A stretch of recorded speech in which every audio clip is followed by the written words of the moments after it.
Hello. Hello. How are you? Good to see you. Thank you for that beautiful introduction. I feel the burden to tell the truth with that introduction, and so it gives me an opportunity to tell a bit of my own origin story. Sometimes when life gets difficult, you find yourself going back to your roots. Let me explain it for a second. You know me as being black, but it's cosplay.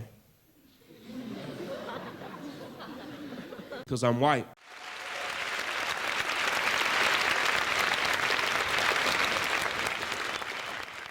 Very few people know it, and I'm sorry that I lied. I'm a big, hairy white man who could not fit in. When I was a teenager, it bothered me, and so I realized I had to lie, and I became obsessed because the thought that that is true hurts.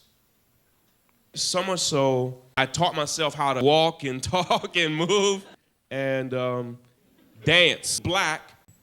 I had so many people who were starting to mentor and advise me on like dashikis and black power fist. It shows you how naive I was. Like I was that white kid, but in 1997. Okay, still learning my way through the world. You could not be who I was then. You could not be that guy today.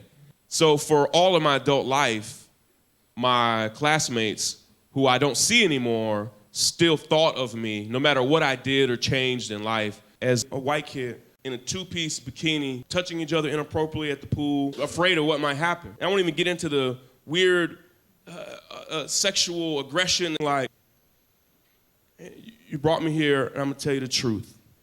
Something happened that was deeply complicated, and I think will scar those young men for the rest of their lives. Like, I am old enough to remember when I was a teenager and would call my girlfriend blackness and literally began yelling at her, which was a very thoughtful idea. She never said anything. She literally went catatonic in that moment.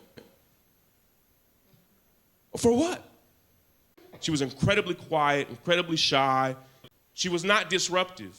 She was a foster child living with a foster family, and it was a very difficult time for me personally, but today, sadly, I had the thought, oh my God, I don't think anybody believes I am black because it's ridiculous. I am mad at the world. I'm mad at myself. I'm disappointed. I'm frustrated. And I get to walk around like black man without people knowing that I'm a terrible person. And so I started doing like a terrible job at being black was all I could think about.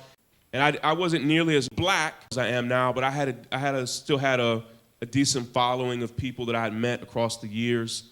Like, I believe you're frustrated. I would be troubled if you weren't. Why am I, a white kid, being black, like, why do I get to walk freely? If this is how humanity works, where are we? It's problematic. What I hope to give you is some context for how we got to where we are.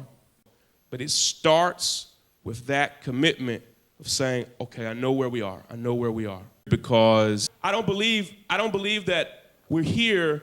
I believe that we're here and could go here. But I know for sure that's not where we are. I know for sure that that's not where we are. Because none of this makes sense. Where are we right now? Where are we? And right now, I don't even believe we're here. I believe that we're here and that we could go here. Like, where are we? Are we here? And see, there's a part of me, and part of what worries me, and I say this, any of you who have known me for any period of time, you know I don't believe that I'm white. And in a lot of ways, the articles that I write, the stories that I write, even the things that I do trying to be black. You look at it on my timeline on Facebook or Twitter. I wrote an article about being black today.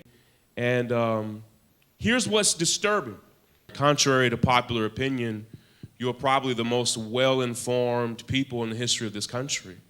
listen, this is where we are. And I hope to point the direction for where we go next.